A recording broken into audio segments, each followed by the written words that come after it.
Hello, everyone. Welcome to this week's episode of the DoubleClutch.ca podcast. I'm your host, Nick. This week, we have a full crew and we have a lot of cool stuff to talk about.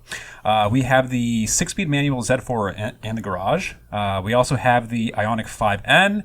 And if we have time, we'll touch on the Lexus GX 550 and maybe Imran's Dodge Hornet PHEV. Depends on time. All right. Welcome, boys. We're not going to get to that. We got a lot to argue about. We do. It's going to get gnarly. Like we were having an argument outside in the parking lot. We figured, let's go upstairs and just do this on air. It was getting heated, so we're going to jump right the fuck in. Okay, so basically, God, Nick has a Z4 M40i with the new 6-speed stick that the internet's been buzzing about. Mm-hmm. I don't know, Nick, it's your car. Thoughts? My God, it's incredible. Yeah. Yeah. Yeah. See, the last one was very good, and now it's just very good. Yes, now it's very gooder. Yeah. I don't know about very gooder. It's fucking pretty good. This room is divided. Very much so. But first off, I like to give the listeners a little bit of a visual. So it's finished in a very unique color. Yes. It is finished in what BMW calls frozen deep green? Frozen something green. So it's matte green. It's very nice. It's very nice, yeah. It's more of a satin green. There's a bit of a reflection if you see it from the sides and whatnot. Semantics. Yes, semantics. Who cares? It's flat green. Frozen is BMW for semi-matte. Yeah. Yep. Yeah. And the interior is tan. Yeah. Okay. It is, as Nathan says. I'm not saying it. Is what Nathan calls meme spec? Meme spec. You know, I actually almost bought Nathan a personalized license plate today that was meme spec. Meme spec. And I said I'm just going to get that and put it on a stupid Miata, and then he could just shut up about this whole thing. So it kind of is I would just bitch more. Okay, so hold on. Wait. So the divide, I don't know if the divide starts immediately because... It doesn't because...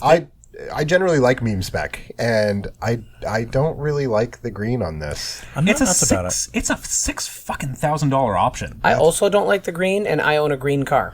Also a green on tan car, and I don't like this green, but also because I don't really like matte paint, personally. Yeah. For me, it's too much maintenance involved. There's a lot of fucking you can't just wash the involved. car. That you like, it can't just be as simple as wash the car. There's special care involved. It's expensive. If it scratches and you have to repaint a panel, there's a lot more intricacy involved in maintaining that matte finish. Is that the only way? Like, can you, if you get like a little door ding with like a minor paint I think chip? PDR you can still do. Yeah. I think, but with like any kind of paint match, I think it would be impossible for your average, even high-end body shops to be able to match it. And this has been a problem on matte paint cars for quite some time. I thought BMW figured out like a coating on matte that made it durable like a normal car. I mean, it is durable, but like a normal car, it will scratch. Yeah. So it's just as durable as any other car. It's not like it's more sensitive, but you can't wash it. You can't just run it through. Okay, like we take the care to drive our cars through a touchless wash if we have to do an automated, right? Yeah. We're touchless, railless.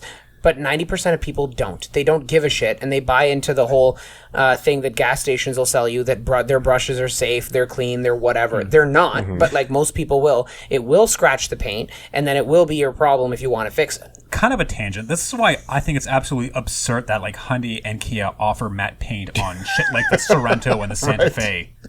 That's absurd to me. The fact that normies are basically expected to put in that kind of effort to like maintain that kind of But it's one of those things that it's like everything trickles down today, and that's why like luxury isn't luxury the way it used to be, right? Like this is going on a way different tangent, but like you can get big ass screens on any Corolla, you can get heated and cooled seats on a Civic, like all the little shit that was once like luxury used to mean actual quality, and then it started meaning technology, and then technology has now trickled down to the mainstream, including premium options like premium paints and stuff. Like Mazda's Soul Red and that Crystal White are beautiful. Some of the most gorgeous paints available. It's not matte. But but what I'm saying is high-end paint is available on mainstream cars, whether it's matte or metallic or pearl or whatever it may be. I think it's nice that colors are offered everywhere. I'd rather see more, even if they are matte, and I really, it's subjective, but I hate matte. I can't stand matte paint. I'm not a huge fan. Not big enough. Let me bring that tangent back around to the Z4, that this is $6,000 worth of paint. If you want it, you're going to get it, right? Yep. I see plenty of these Z4s that are available on dealer lots because they're not really moving quickly. They're all just sitting around. I see a lot of Supras in the wild, more than I do Z4s. But I see a lot of like Auto Trader and Kijiji like target you on Instagram now in between browsing stories of whatever crap you're looking at anyway. And I get targeted for a lot of Z4s and a lot of like 5s and 7s that are in that matte paint. So dealers seem to be ordering their allocations in these matte paints. But let's say, okay, you're saying this Z4 that you have is $96,000, including $6K for the paint. Yeah. So if you got a normie color, $90K. Yep. Okay. Yeah. It's a lot of car for the money. Yeah, I think it's a lot of car for the money. It's not a lot of car. No, I'm not. I'm saying it is not. It's like its competitors. Just to throw in, so we've been comparing that with like a Boxster, for example, right? This Z4 goes up right against a Boxster, and how much more is it than a comparable manual Supra? Just for my knowledge. Not much. The manual Supra is about... I think like 82. No, the manual Supra is still in like the low to mid 70s. Really? Yeah. That's a big delta. So if you want the open air al fresco experience, you are paying a... Did you say al fresco experience? Sorry, manual Supra, 3-liter... base is $72,595, and the 3-liter premium 45th anniversary edition, which adds, actually no, you don't really need that. Black alloy wheels and a limited badge, it's $7,000 more. So the one you actually want is $72,000. That actually has changed the game for me. If you don't need a convertible, that's the way you go, because I actually think $90K for this thing is a lot, considering you can have a Boxster for the same money, and I will have a Boxster, and I will die on that hill along with Imran. So come and bury us. You can. We're going to be on that hill. Adi can leave. Imran can probably stay, because I told Imran to bring his personal car, a 2013 Boxster S, for a reason. So the 718 we had a few months ago, the Style Edition, that had the 4-cylinder. Yeah. I was kind of meh on that. 4-cylinder manual transmission, Style Edition package, added a bunch of money that took it to $100,000, right? 1 or 2-ish as tested. Okay. Imran has the correct number of cylinders. That's right. So the way I'm really nice. What is the exhaust on that car? A company called Speed Tech out of Pennsylvania, I think. I literally just took a flyer on it. It sounds fucking ridiculous. Yeah. That's sounding. Oh my god, so good. Dude, when I took it around the block like not too like a few minutes ago. Yeah. Oh my god, I was laughing the entire way. Yeah, I'm not gonna lie, I love that thing. But you continue also, your point. But you also worked on the. You did a short shifter, right, in that thing? Yeah, it has the OEM GT4 short shift kit on it. Gotcha. So it's not fully aftermarket, but like it's kind of like OEM plus. Yep. Yeah, that's kind of what I tend to go for. Yeah. Okay. So where I'm coming from it's is not a super apples to apples comparison. No, but the idea's there. Relative to the so compared to the 4-cylinder Style Edition, I will take this Z4 over that thing 7 ways to Sunday. It's not even a question for me. But hang on a second. You're right. However, the flat 6 Boxster and Cayman are incredible cars. Some of the most timeless cars of our generation, I would even say. But if you're bringing used into the mix, like Imran, the nicest one of that generation is what, $60K today? If I want to find an immaculate, perfect S or GTS, $60K? Yeah, 60, 70 probably. Sure. I feel like used gets really slippery. That's what I mean. If we're talking used, there's lots of 911 you can buy for $90K too. What the fuck even is a 6-cylinder Boxster anymore? Is it a GT4? It's a GT4. That's a GT4. No, guys, a GTS 4-liter. Yeah. That's over $100,000. It is. Yeah. It is. That's so that's not what we're comparing. I will say that while the 4-cylinder and the regular 718 Boxster. So take away that Style Edition for a minute, because the Style Edition added a lot of money that you don't. You could get, if you really want to get the Ruby Star Neo pink paint that we had on our tester, which I think is kind of neat, but I don't want to own it. That's a hot fucking color. Sure, but I don't want to own it too. It was a crazy expensive car. No. It's like 2 or 3K as available. It's not fine, but like it's not as crazy. Even the stupid BMW $6,000 option. Like, that's dumb too. So what I'm saying is, I would do a regular Boxster with PASM, with Porsche Active Suspension Management, with sport exhaust, 6-speed manual, sport seats, because I want cooled seats in my convertible for a hot day. Like today, it's 35 degrees outside. Do sport seats include ventilation? You can, whatever it is, you can get some sort of seats with ventilation, powered seats. I'm okay with that. I would just get that. That's like a $90,000 car. I would rather have that than this Z4, because even with the weakness of the 4-cylinder flat 4 engine in the current Boxster, I still think the chassis and the overall interior, the way I feel sitting in that car, gives me more sensation, more visceral sensation than the Z4 does. While the Z4 is an excellent car, it is Teutonic. It is, just give me an M340i as a year-round daily, and I'll do a Boxster on the side. I think that's the move. So, and that's kind of what I think with the Z4 as well. I mean, the It's just not special enough.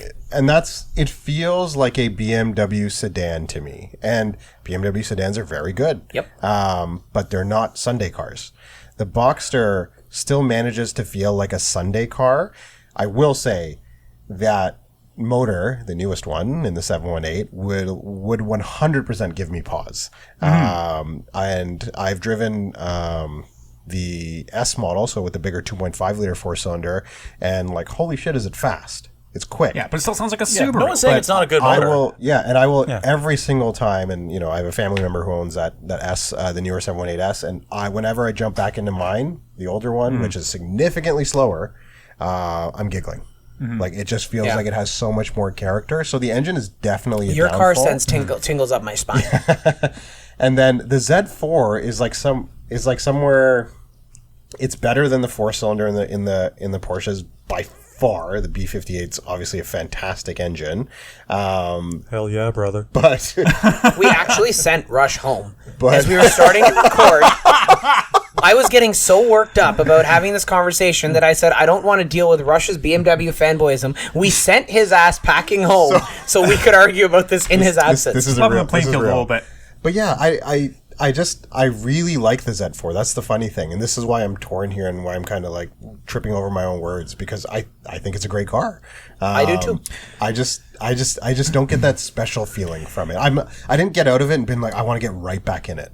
Oh, I got that feeling. Oh my But god. but hang on. While Nick is having actual orgasms sitting in this chair, it's made this studio a little bit uncomfortable for the rest of us. But my question is this, Nicholas, you own an E39 M5. One of the legendary vehicles that's known for delivering that sensation that made BMWs of that era stand out. I have one of those as well. I know how they feel. Those cars are they're wonderful. However, knowing what BMW used to do then and knowing what they do now, they do excellence very well now. But it is for me, it's that very Audi-like Teutonic luxury sports performance experience. I like every BMW I drive better than every Mercedes that I drive today, because I like the way, as an enthusiast, they speak to me, but as an amazing daily driver. Yeah, they just have this slightly rounded off experience to it. And Nathan and Rush told me after I bought my LC500 numerous times, oh, you should have bought an M8 or an M850i. It's the same money. It's a better car. And I'm like, it may be faster. It's way more car. I don't know that it's more car, man. No, it's way more car. It is more car. It's way more car. An 850. An 850 has usable back seats and a way bigger trunk and way more power and all-wheel drive. It's way more car. Okay, I'm not that's saying what we're better. talking about. Your Right, LC fine. is far more special. Far more special. absolutely. But an 850 is way the shit more car. But it's just, I wonder if it's that more, they're going towards that more mass appeal that's also contributing to how quickly these things depreciate. And I know that we said that used is a slippery slope, but why is that this $90,000 Z4 is going to be 50 in a year and a half? You know, Are 4-cylinder Boxsters holding their value? Because I don't think they are. continue this conversation. I'm going to revert back and go into my phone and look this up. The thing is, because the Supra exists in manual form. Yep. That is what makes the Z4 a little bit of a hard bargain. Because I think I would save 18 grand or whatever it is and get a mechanically identical 6-speed Supra. It's And coming from someone who enjoys drop tops and has one. Yeah. But like 18 grand is a lot of money. Yeah. But on the flip side, at 90K, let's take this Boxster out because that engine is definitely a divide for a lot of people. What else is there? At 90K, that's at 90K. That's kind of nothing. fairly. It's kind of F-type money. Like base F type. P450, F-type Yeah. P450, so the base V8. Kind of sort of C8 money. I don't think it's. I don't. No. Do they still do the 6? No, they don't. It's No, just the V8. It's just Yeah, the yeah, 8, and it's yeah. apparently the last year for the 4th year Yeah. straight. allegedly. And I think the C8 is above that though. Yeah. I just Yeah. want Like to a tell you solid guys that 10K above. 6 to 7 year Kind old of. 718 Boxsters, the early ones with reasonable mileage, are still 65 to 70K plus. So they are holding value. I'm going to now look The into 2 liter, not the 2-liter 2.5. base cars, buddy. Oh. Like there's 2018 base Boxster, 20,000 kilometers, not at a Porsche dealer, $70,000. Wow. Like that exists. I'm now going to go back and look at Z4s. Yeah, but Porsches have always had 2020 way new. better residual value. Absolutely. No, Yeah. of course they do. They But generally are like- you asked the question. Yeah, no, it's totally fair. No, it's like that's very valid. I'm glad you looked that up. My whole thing with the Z4 compared to the Boxster, and especially compared to the Supra, is I like the Supra, but it's a fucking pretty bad daily. You didn't with you all. So we had this discussion last year too Yeah. between you and I. You didn't really like the stick in the Supra. I didn't love it in the Supra. Let me address a few things one point at a time. So first off, with regards to the Supra, the Z4 I find is a way better car. It's a way better, more usable car, and then it has a nicer cabin space, nice materials, nicer infotainment because it's the updated version of Yeah, iDrive, yeah. not the last gen shit that the Toyota's leased from them.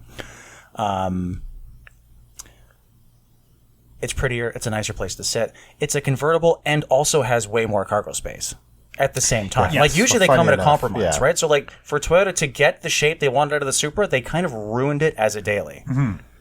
And whereas the Z4 doesn't have that problem. You could use that car comfortably year round. It has a huge trunk. It has like a very well insulated top. It's quiet when it's up. Like that's a comfy year round car. No sweat. The Supra's not.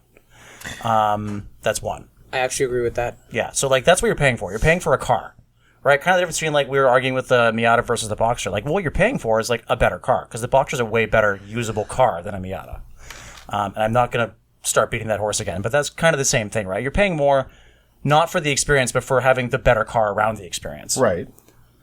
And two, to my point about not liking the Supra, the manual Supra, I liked it. Like it's this manual Supra. It's fun as fuck. Yeah. But next to the automatic Z4 we had at the same time, I thought that the Supra didn't feel quite as cohesive as the Z4 did, in the sense that when you like the Supra feels lighter and sharper when you pitch it really hard, it kind of starts to unravel itself, and it feels like Toyota's calibration on top of BMW's chassis and BMW's like soft subframe mounts and little things that start to rear their heads when you're really kicking ass in that car, they kind of show up and it feels disjointed.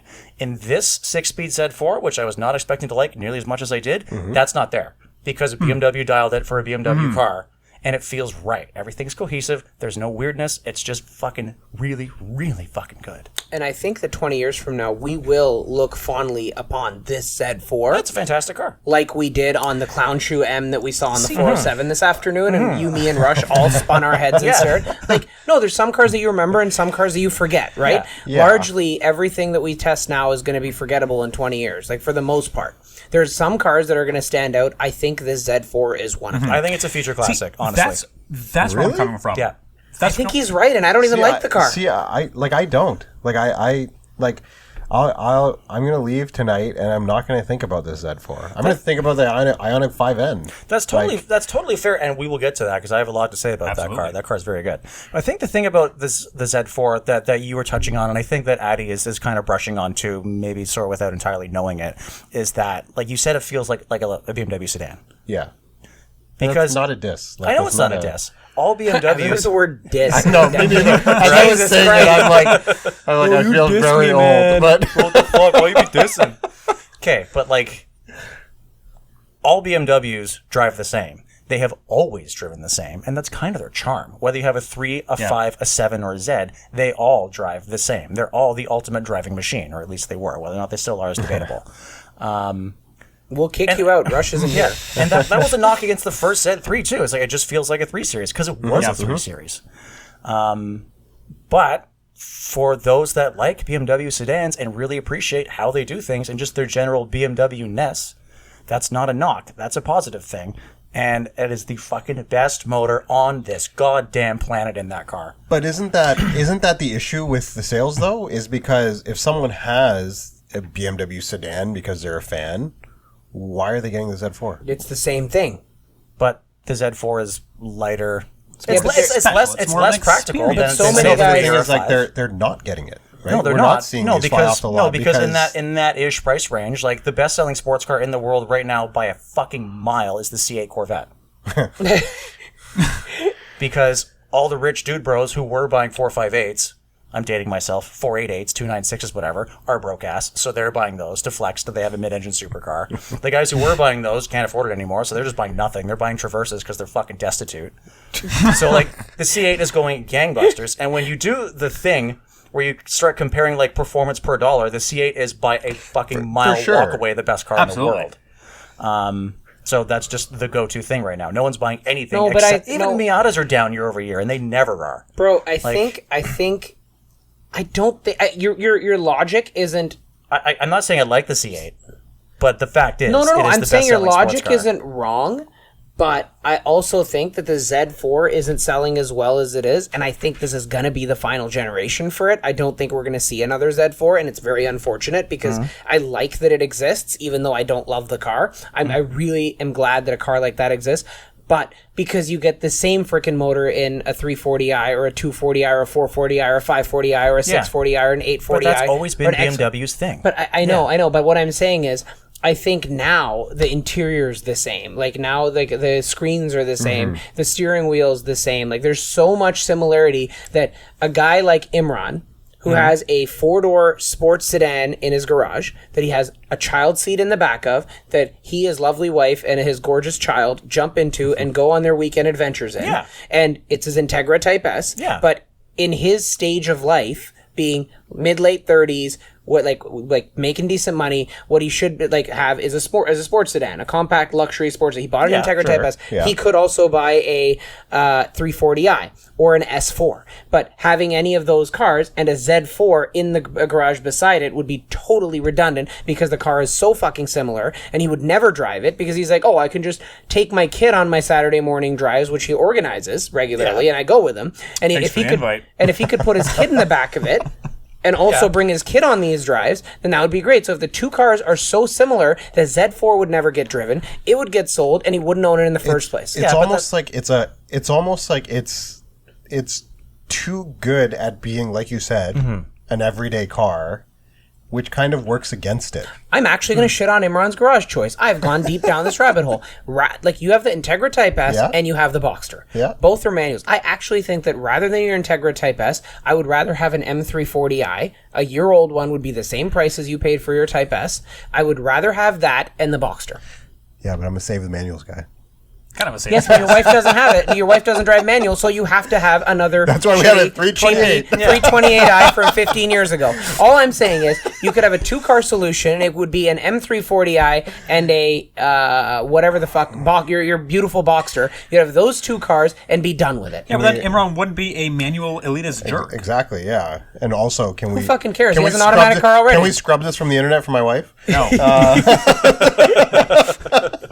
No, I'm saying she's great. She lets you have three cars. The point is, you could go down from 3 cars to 2 if you swapped out the Integra Type S and the stupid 328i for a 340i. Yeah, but the whole point of your argument being that, like, you know, you get the same as driving experience, same-ish. It's not the same. The Z is more special because it's rear drive and lighter and manual. You can't get that in the 3 anymore. And convertible. And a convertible. It's different. And Can you get a manual in the 240i? I don't know. I don't think so. I don't think so. I think it's just the M2. Only on the M2, yeah. Okay, that changes things. That does change things. It's a much more dialed-in car, and it's a lot lighter because it's S-drive, not X-drive. Okay. So there's that. That car does great skids. An M340i doesn't. They do, but not the same way.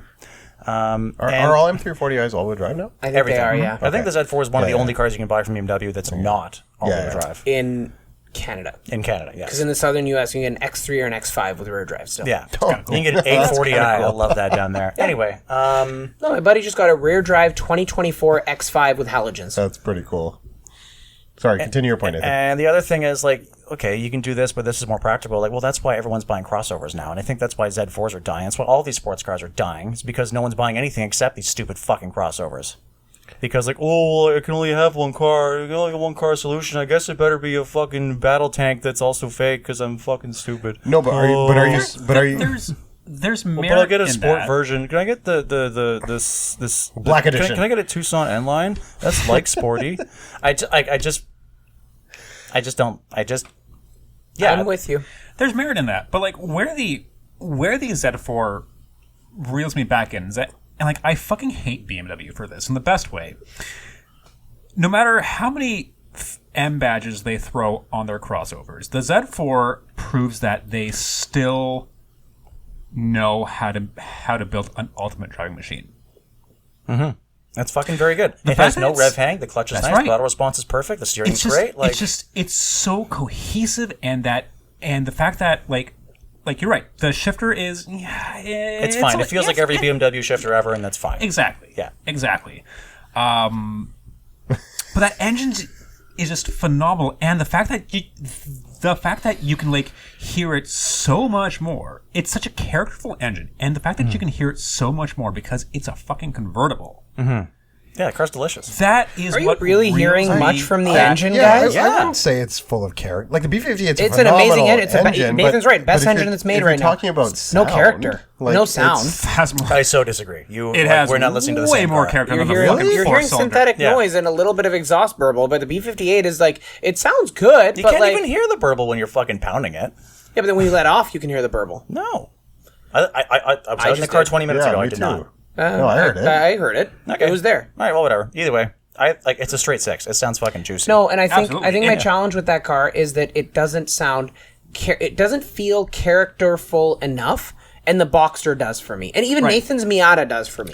I think Nathan's Miata being half as fast, half as much money, and arguably half as much car from a technical perspective, Yeah. is a more satisfying experience for me as what I want in my 2-seat convertible, my 2-seat manual rear drive convertible, than the Z4. That makes a lot of sense. And Z4 has all yeah. the right things to be a good daily driver, Yeah. but is a little too low slung and tight inside, and I can't throw a golf bag in the back. You And- can, dude. The trunk is can you? huge. Yeah, the trunk. Okay, the trunk. Since when do you So- fucking like golf? I don't, but what if I wanted to? That's the point I'm making. That sets the Z4 apart from the Boxster and even Weekend golf pros do. Yeah, They've won a flex. But that's what sets it apart from even your LC. Yeah.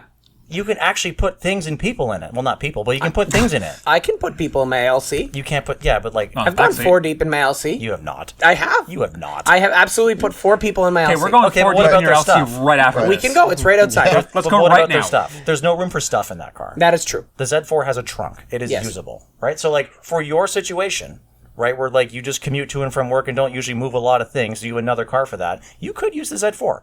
Okay. And it would scratch the like occasional like I would like the top down itch. So I guess You could we're- do that. So we're calling it a Grand Tourer, whereas We're calling a Z4 a Grand Tourer. I think so because that's where I mean, all the definitions that we're saying, that's where we're going. Yeah. A Boxster is more of a sports car versus the Z4 Yeah. is a Grand Tourer. That's what we're describing. Yeah, except I don't think the Boxster performs any better is the problem. I think it gives you more don't- sensation. I think the I think it Boxster does gives as you well. more. It gives me what I want in my toy. I will concede that the Boxster is a slightly more dialed. It feels like more car It's to no, me. it's not even more dialed. It's a better chassis. I don't prefer. That's what I mean. Yeah, I don't. like the interior more. but what I like the but- styling I mean, more. at the end of the Okay, day, but Well, yeah, all it's those things are subjective. Okay, but you You're say right. like all I mean, the BMWs are the Boxster's same, interior all is pretty Porsches are the same Teutonic. too. Agreed. They're all Yeah. exactly the fucking same, and I don't like the way they do things. But like I think about like obviously like I've taken my Boxster to some HPDEs and Yeah. I can't picture the Z4 there. No, and it's not that. Yeah. Right? Like yes, the Boxster is more focused. I will give you all day long. It's a better chassis. Yeah, just like I can't picture an F-Type there. Yeah. Right? Like Like I've actually seen a bunch of F-types at track days. that's surprising. I've seen a couple at autocross and a bunch Yeah. of track days. I have never seen a Z4 anywhere but hard parked in front of a bubble T joint So yeah, it's a shame because they are like looked on as poser cars. or in front of the BMW Or- dealership yeah, for but sale. they're not. 'cause they They're a can't sell legit any. ass car. And I agree. I Yeah. agree. I just like it's just and this is the funny thing is like when it boils down to it, I don't think we're disagreeing here. Yeah. Yeah. I think we yeah. all think it's a fantastic car. Yes. I just Yeah. don't fully understand it. I think- guess. I'll go as far as say that you guys should vote it like a nomination for Performance Car of the Year in a price bracket. oh, It's 100%. there. It is. It's Oh, that. it is Like, that don't car. get me shitting on Like, it. 100%. Yeah. My everything I feel is subjective about this car, and that's what makes that segment so cool. And that whether you're looking at an F-Type or what's the small Mercedes convertible now? Is there one? CLE. Never mind. No, that doesn't Never count. mind. Fine. The Audi S. No, that's What- dead anyway. Okay, Audi fine. has Whatever. not. Dead. There's a couple of cars, right? But like, there's a couple of high-end, the F-Type, the Boxster, the Z4. There's a few cars like that you can still buy, and everyone you buy them not because of any sort of spec sheet or any number. You buy it because that's the one you like, and you probably didn't cross-shop the others. So, and I think you're right. And also, let's be real. Nathan already touched on the economy. Like when we're talking about 90K, I feel like that's, the C8 doesn't come into the equation because it's, 10, 15 grand more. It's not though. There's every Is there? C8 in the world you can find for $80,000 Canadian now. They're like 2020, 2021s. They exist. They're there. No, you're bringing again. used back in Oh, the- you're talking brand new. Strictly Okay, new. carry Strictly on. new, right? Like 10, 15K, I think most people at the 90K mark, like generally when you're buying a sports car, you're kind of buttoned up. There's not a lot of plus minus $5, $10, $15,000. You're already stretching yourself a little thin. So, I think it's unfair to compare it to something that's 100 plus. So that limits its direct competition because even an F-Type, like even the P450, like what is that price at? I think it's over 100, no? It has to be. I think I think it's high significantly 90s, over 100. something like that. There's No, some man, prices. that I think big it's beyond- supercharged I think it's V8 beyond Jaguar. that. Yeah. I think it's even beyond that. Yeah. Like I think so. I don't know what its direct competitor is, right? The closest one is the Boxster. Yeah, but And they're even- both kind of getting garbled by the C8. Because if anyone is spending big money on a sports car, it's a C8. yeah, but again, if we narrow it down to a manual, which the C8 doesn't offer. No, it doesn't. The Yeah, Z4 there's Boxster one too. does. Yeah. Supra does. There's a fixed roof. Yeah, and so let's Yeah. take that out. So is it literally just the Just those two Boxster cars. and the yeah. Yo, F-Type starts at $117,000 okay? base. So yeah, Jesus. Okay. So if I'm putting this into the realm of a Grand Tourer, which I am, Yeah. because that's the way it feels like to me. Yeah. A very good and Grand that's Tourer. totally valid. I think it's a great value for that. Yeah. Like because a manual Grand Tourer that feels very comfortable. Yep. That has power, which is what you want in a Grand Tourer. I think it's great, and I think it maybe stands alone there. What's the LC like? I know the LC is auto only, but what is that price out at? That's like 100 and The LC starts at like 115. Well, okay, there you go. Like, Yeah. Like performance pack, I think mine was that's like a 120. Oh yeah, convertible's even more. Convertible's like around 125, 130. And I think it comes with performance pack. I don't think you could just. I think Yeah, it's like 130. standard. Yeah. Yeah. They're kind of So that's interesting. they're kind of like in the same ish realm, but they're playing in a different league of that realm kind of thing. Mm-hmm. Yeah, and I guess the only other thing, which is not the same, but the M2 in manual is around the same price point I would walk past the M2. Every time. because of the way it looks. And because the way it drives, it's not The way, great. the way it looks, the way it drives, I feel like the Z4 is like has much more of a sense of occasion. It feels way more special. So Yeah. I haven't driven the new M2, the G87. You're not missing much. Do we have that? We did last year. Oh, okay. But yeah, I haven't driven it. I don't know. I'm just putting it out there that it's a manual around Yeah. the same $90,000 price Yeah, point. no, and that's a LC valid point. convertible starts at $135,000. Yeah, this feels like a straight bargain then in comparison. Yeah.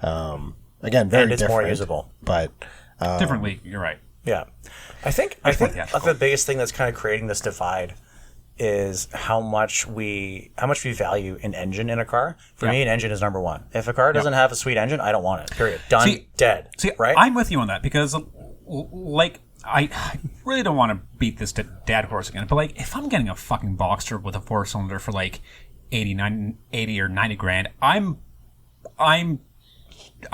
just saying fuck the Boxster. Yeah. I'm saving 45 grand. I'm buying a fucking Miata. so Yeah. coming from someone that had a first gen BRZ, which is clearly not engine first, everyone knows that FA20. I think I'm more of like a chassis and then the transmission feel kind of guy, which is why So I save lean 45 towards. grand and buy a goddamn Miata That's instead of the a thing, Boxster. Like, don't get me wrong, Instead of a new I like a Boxster. chassis. So- Like I like chassis and shifter and like the driving interface. The engine and important. driver interface matters so much more to me than anything else. I'll handle it. Like I like old cars, like the Z. I like the Z Yeah. because it has a really solid. Because it's an old car, it has a nice driver interface. Everything feels So kind we're of talking right. about 350, like a Nissan? No, the 400 or the fucking new It's one. just called Oh, Z. the new Z. Yeah. The new one is New just old Z. called yeah, Z. yeah.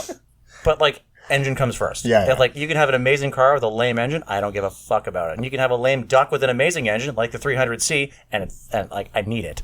Okay. Yeah. Again, subjectivity, and that's Yeah, what it's makes all it's all just where our priorities are. stupidity. Yeah, 100%. Yeah. Enthusiasts are dumb, and it's hilarious because you can just like something because you love it. Like me and the stupid Infiniti G35. Oh my there is God. no technical reason for me to like it, but I love it because I'm dumb, right? Like it's and there's people like there's Who said it? We'll go down the road and we'll see some guy with some car and it'll be either clapped out or untastefully modified, but he loves it. Right, and that's where his priorities are. He loves that for whatever reason, and he's built that, or he's done something to make it stand out. Yeah, totally. I mean, And every single one of us has such different cars, and they're all very different. And our tastes, and there's cars of each other's that we love, and there's cars of each other's that we hate. And I kind of think that's the beauty of the automotive community, that there's so much variation. Based on pure subjectivity, even though spec sheets would lead you to believe that some things are objectively better than the other. Like how the internet tells you Miatas are supposed to be good, and as a result, two of you have them. I'm kidding. I promise I'm kidding. I just want to see the veins pop out of the side of Nathan and Nick's heads. I love you both. I've had a Miata. I loved it. I love the current one. I'm kidding. Oh, I didn't know. Please you had don't a beat me up. I did not know you had a Good Miata. I actually had one of the first 250 Miatas ever made. It was lovely. All right. And Nick is very jealous. Look, to Adi's point there, like, I mean, obviously it's all emotion here, right? Like it's In this, when you're shopping like fucking SUVs for your baby or whatever, then you have like size of car seat fitment and all this shit. This is all emotion. Enthusiast cars that get us as riled up as the conversation we've had tonight. I listen to you guys every week. This has been like, I was so excited to come and talk to you guys about this stuff because I was getting excited, and I don't get excited about new cars at all anymore. Yeah. So, See, that's the thing. The fact that this is ostensibly a new BMW that manages to No, I was excited to tell you you're wrong. sure, On God. sure, Mike, that's still an emotion. Yeah. I'm just saying. It's still a new Yeah, BMW this new that manages to BMW do manages that. to give us emotion, provoked conversation. Yeah. We were sitting here with a beer, having this chat, talking about this on a hot day. We're just like, look, this is great. This is the reason we do this shit. And that's where the Z4 brings me in. Totally fair. The fact that it still evokes that it still brings out that sense of emotion when the rest of their lineup, no matter how many M badges they throw at their sedans, crossovers, EVs, whatever, the fact that they still make a car that tugs on your heartstrings that much at that in price point. 2024 is pretty damn impressive. Does And Audi make a single convertible right now? No, I think they got rid of The TT's gone. The A5's gone. Yeah. Like the RS5, S5, whatever, they're gone. but they're not even The close to R8 direct Spider's competitors. gone. No, they're not. I'm just asking, like, do they make No, any? they don't have a convertible. A3 convertible's gone. Yeah.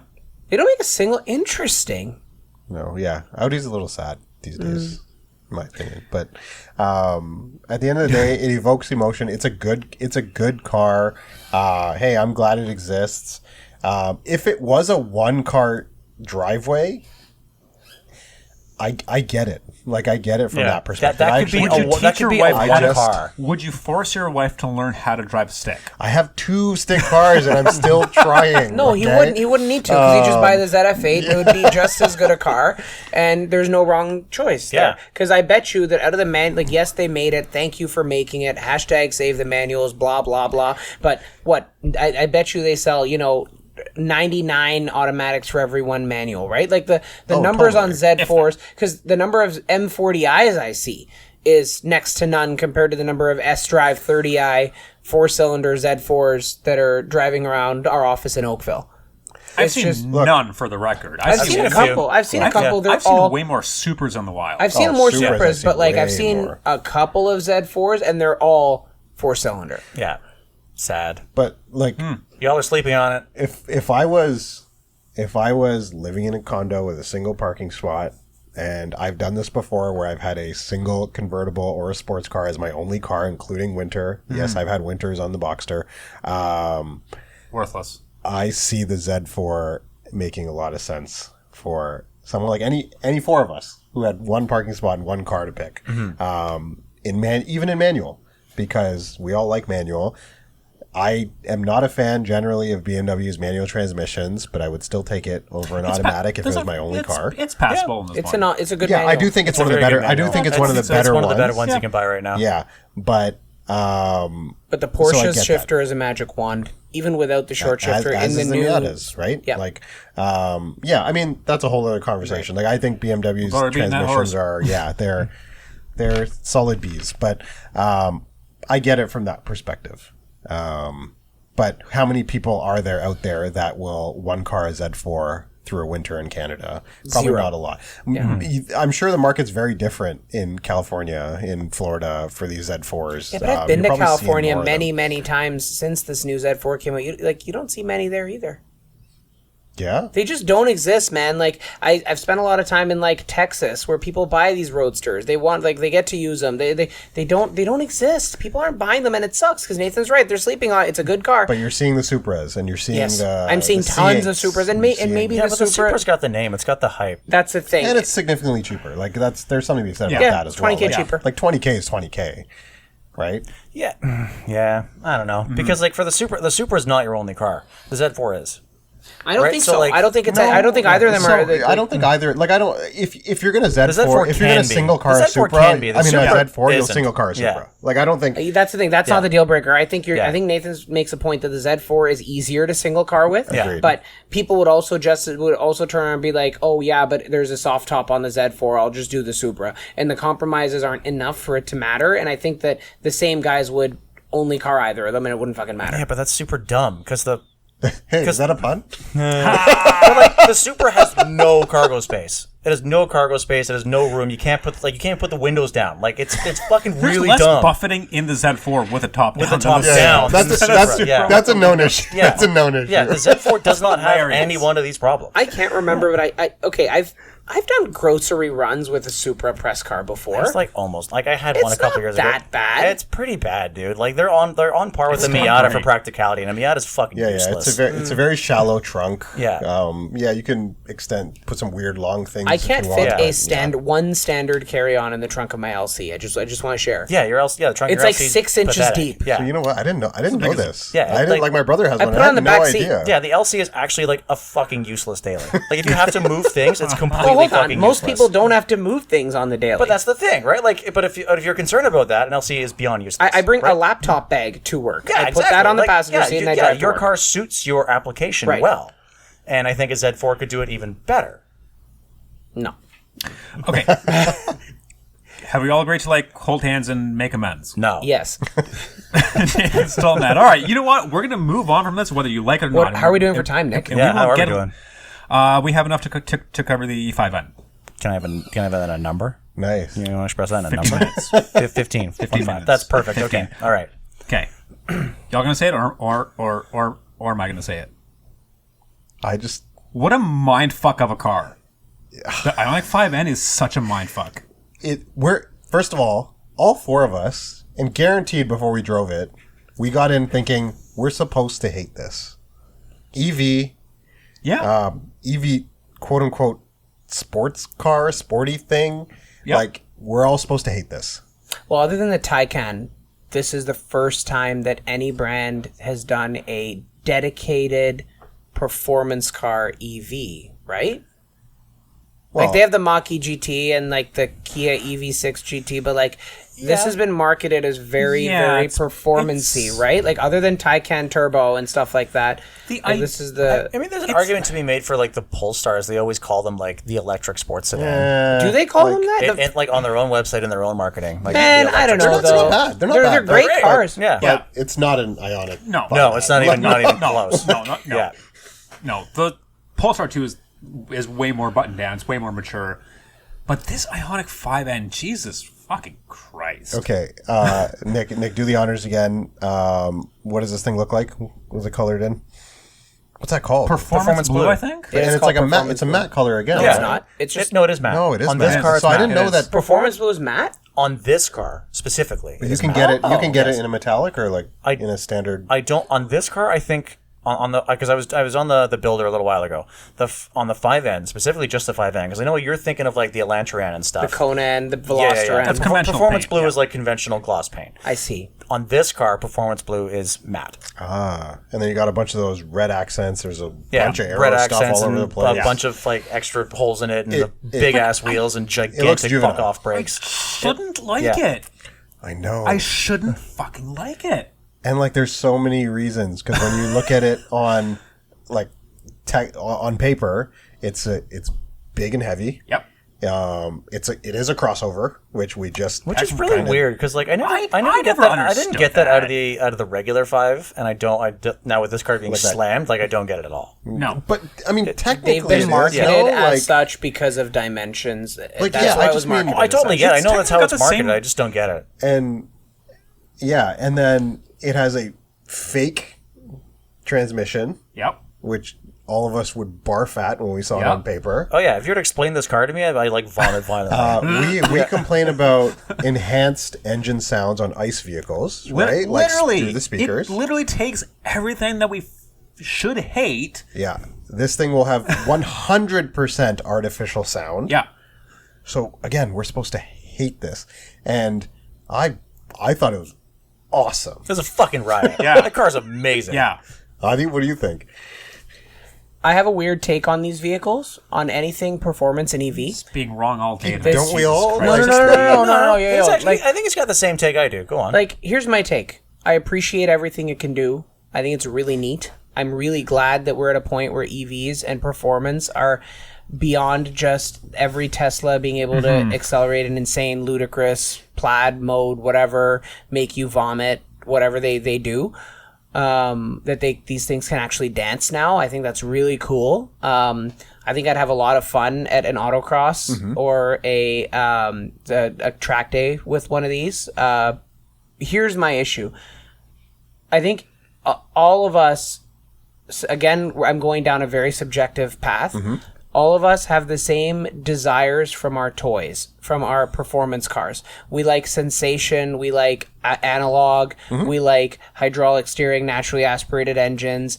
The feeling and sensation of acceleration being more gradual and not like fast, As but opposed to met the with whole- natural sound Yeah. of some Yeah. sort. Like the synthetic sound is still a little weird for me. I like it on some cars. I don't like it on some cars. So, but like on EVs, I was an EV hater at first 10 years ago when Tesla started coming out, Volt started coming out. I'm like, I don't care about this, Leafs. I don't care about any of this junk.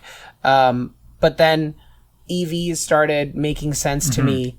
And As a commuter, mind you. as a commuter, specifically as a commuter, Yeah. Yeah, where you I and I want to have just this get discussion into many it, times. we went through a major house reno and we were running around town, my wife and I, this past winter, buying, picking out faucets and floors and shit and just in and out of a million stores in a day.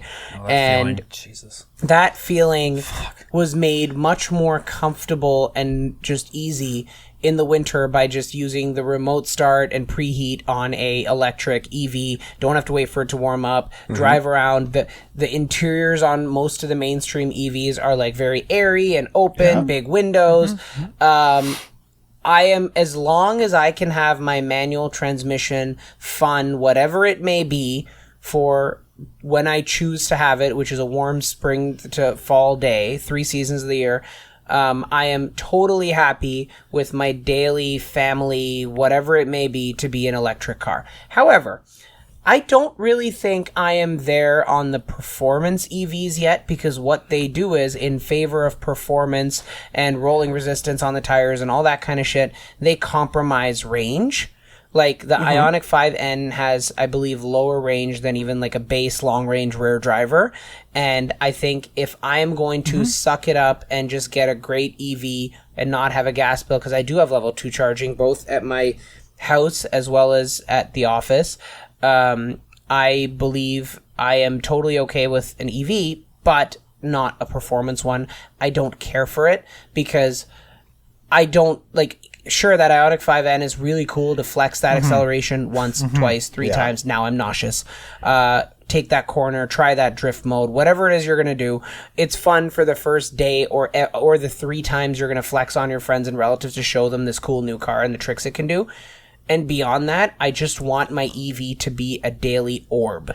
So I think, like, I think the interesting thing about the Ioniq 5N is that it helps paint a less bleak future. Yeah. So like I find myself agreeing with both of you. I think that yes, as a commuter, I would take a base rear-wheel drive Ioniq 5 any day of the week. It's a fucking great commuter. The one Nathan had like a few months ago over the winter, I stole that for a few days. It's fantastic. Loved it. But I think what Hyundai did here, and you're right, Imran, I think what Hyundai did here was like, I feel like the Ioniq 5N is more of a statement. Yeah. I think what they're trying to do is the fact that like Hyundai's proven that it can be done. That's exactly it. That's exactly it.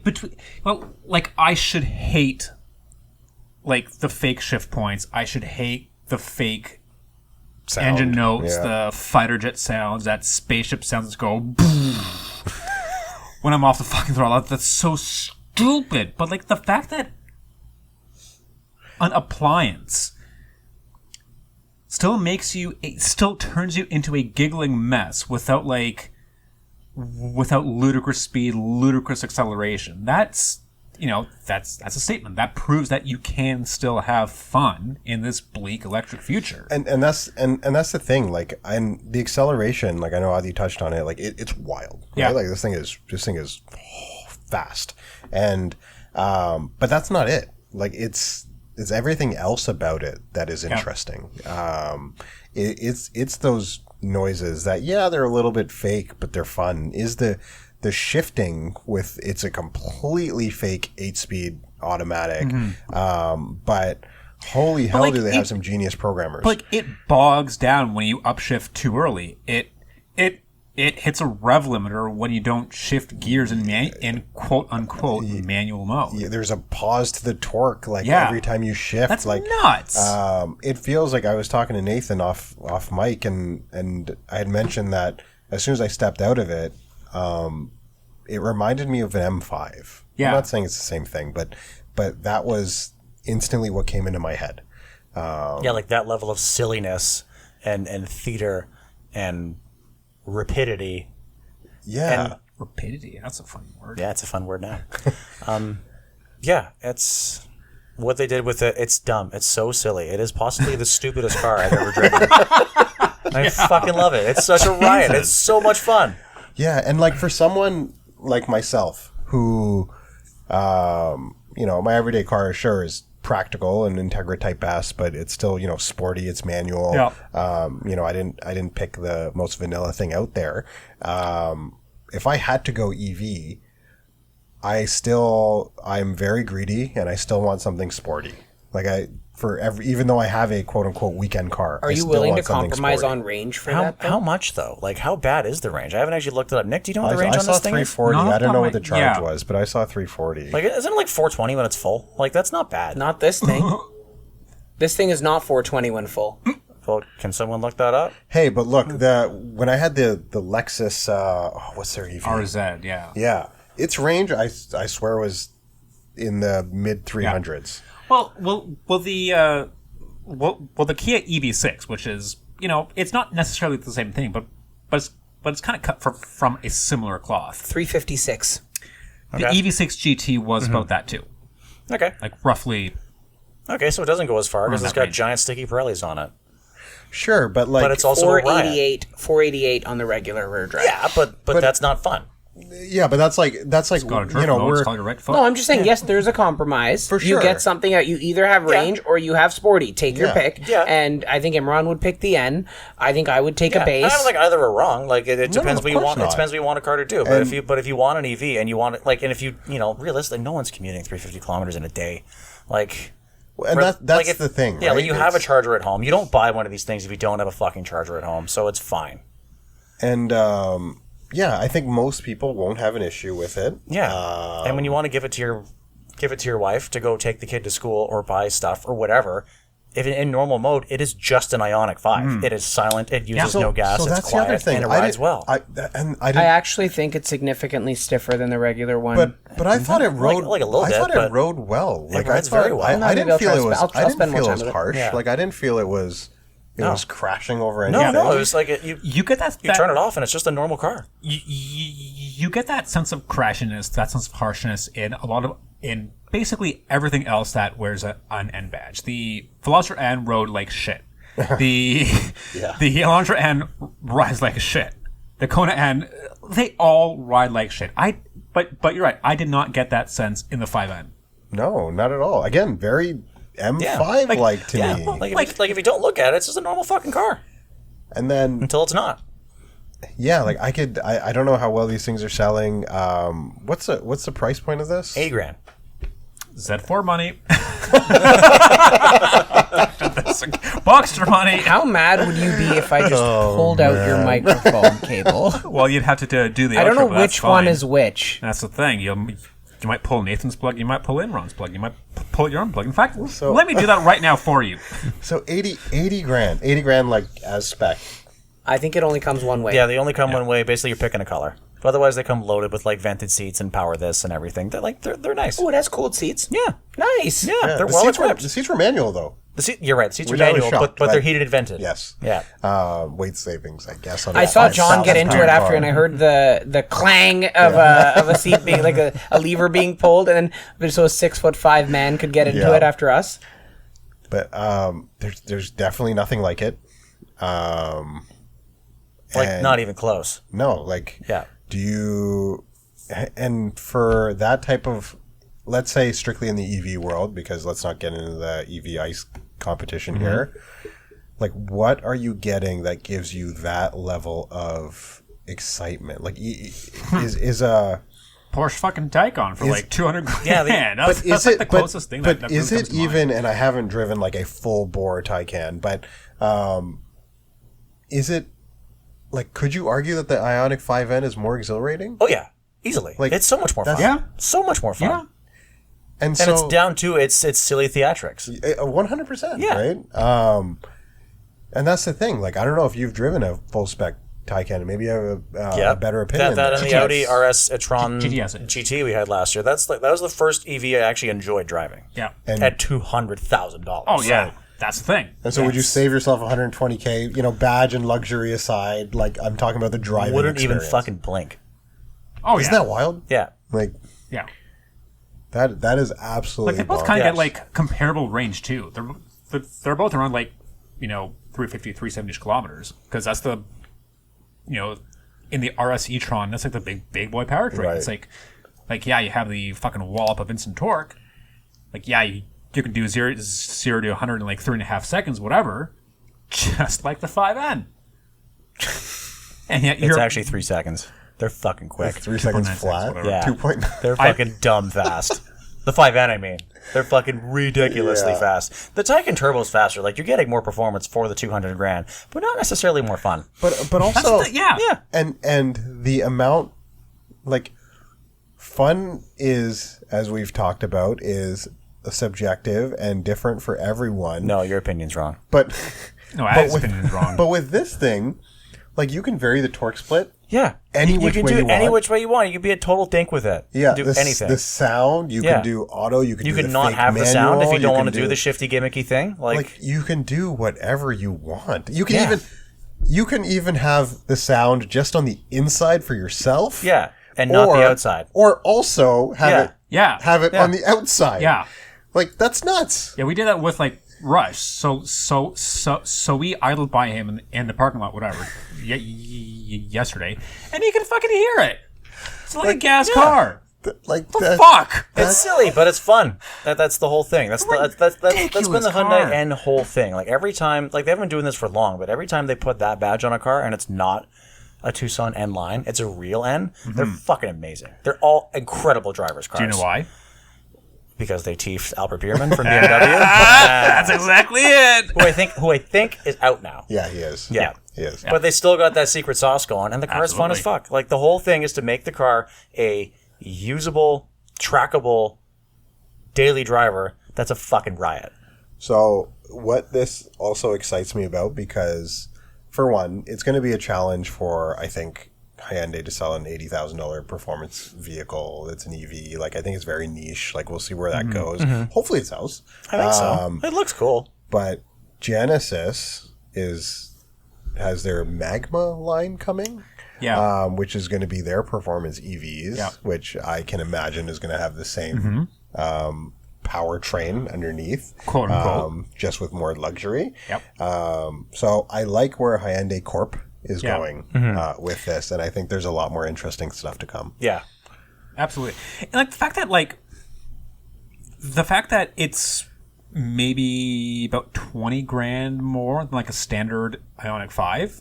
Like, yeah, it's not an enormous price delta for the enormous performance you're getting out of it. That's the thing. It's kind of a good value when you really boil it down.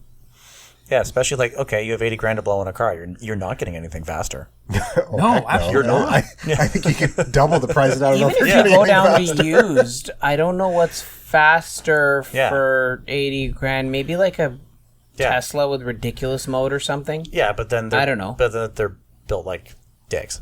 I'm just saying, sheer speed for money. And also, we should point out, I think Hyundai has said that you can do, I think, 2 full laps of the Nürburgring in this thing. Like it's they John flexed that fact on me this morning. Yeah, they have some kind of battery conditioning where there's like sprint mode and endurance mode. So sprint is like balls to the wall, endurance like dials it back just a hair, so you can go fast for a long time. So it's even cool that they thought about all that. Yeah. Nobody's taking this on the Nürburgring. There's a lot of nuts engineering in this thing, and I'm fucking here for it. Yeah, they tried really, really hard. Some would say too hard. I wouldn't. Yeah. It's fucking so impressive what they did with it. Because it's a statement, right? Yeah. It shows that in this electric future, whatever that may look like in terms of like whatever, that you can still have fun. And the biggest way they got to the fun was reproducing the gas engine that they threw out. Ironic. That was another pun, kind of. Yeah. Well, that just about takes us to the end of our episode. Jesus, we've filled an hour about when we only basically talk about 2 cars. Holy fuck. So, well it's done. Not just crossovers. We have a lot to talk about. I know. That's the thing. Thank you all for tuning in. It has been a slice talking about not crossovers this week for a change. If you all wish to keep tabs on our automotive misadventures, you can do so at doubleclutch.ca on our socials. Fellas, thanks for joining in studio. Thanks for having us. Hell yeah, brother. See you next week. And last but not least, thanks for listening to Nathan's Mom.